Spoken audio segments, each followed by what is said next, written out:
O experimento é baseado em um simulador de cargas e, primeiramente, a gente adiciona uma carga elétrica positiva de 1 nanocoulomb no centro da tela. E aí ele se pergunta o que aparece na tela. Bom, o que aparece na tela a gente pode ver que são setas. Essas setas, elas representam as linhas de forças. No livro Beatriz Alvarenga, do volume 3, na página 54, a gente tem um conceito de linhas de forças, onde nos diz que as linhas de forças é um diagrama que representa o campo elétrico.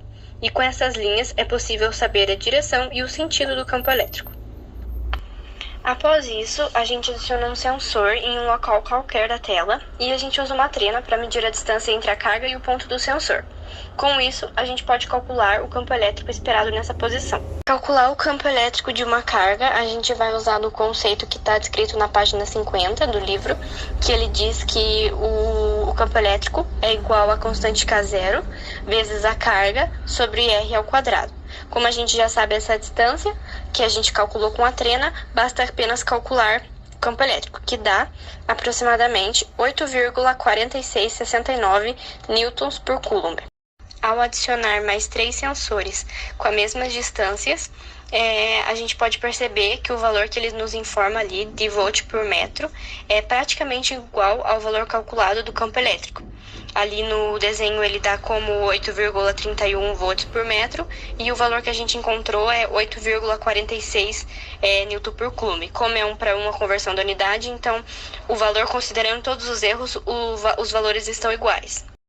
Agora, para calcular o potencial elétrico nesses pontos, basta apenas voltar na página 85, onde define como V igual a K, que é a constante que a gente já conhece, que é a nossa carga, sobre R.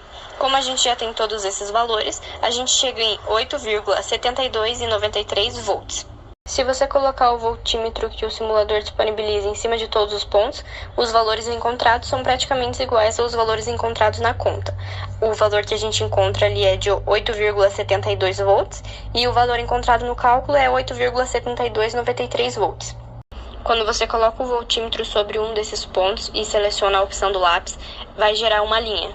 Essa linha, ela indica ser uma superfície equipotencial, que, segundo o nosso livro, na página 89, nos diz que uma superfície equipotencial é quando todos os pontos têm o mesmo potencial elétrico. E as linhas de forças, elas vão ser sempre perpendiculares às superfícies equipotenciais. A parte 2 do experimento pede para a gente adicionar uma carga pontual de qualquer sinal. Eu adicionei uma carga positiva e identificar pelo menos 4 linhas equipotenciais.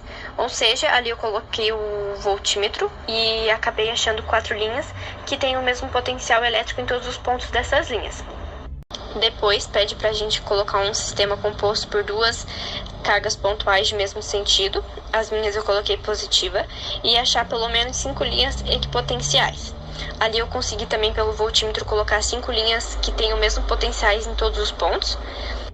E por último, identificar ao menos 5 linhas equipotenciais de um sistema composto por 2 placas paralelas eletrizadas com cargas opostas, positiva e negativa. Após colocar ali as 5 linhas equipotenciais, a gente pode perceber que entre as placas o campo elétrico ele é sempre uniforme e as cargas elas sempre vão das positivas para as negativas. Na página 81 do livro, ele diz pra gente que a voltagem no campo uniforme ela é dada por voltagem é igual a campo elétrico vezes a distância.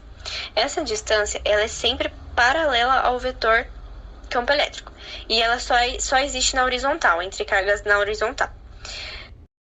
A gente pode perceber, quando colocar o voltímetro próximo da carga positiva, que quanto mais próximo está da carga positiva, maior vai ser esse potencial elétrico.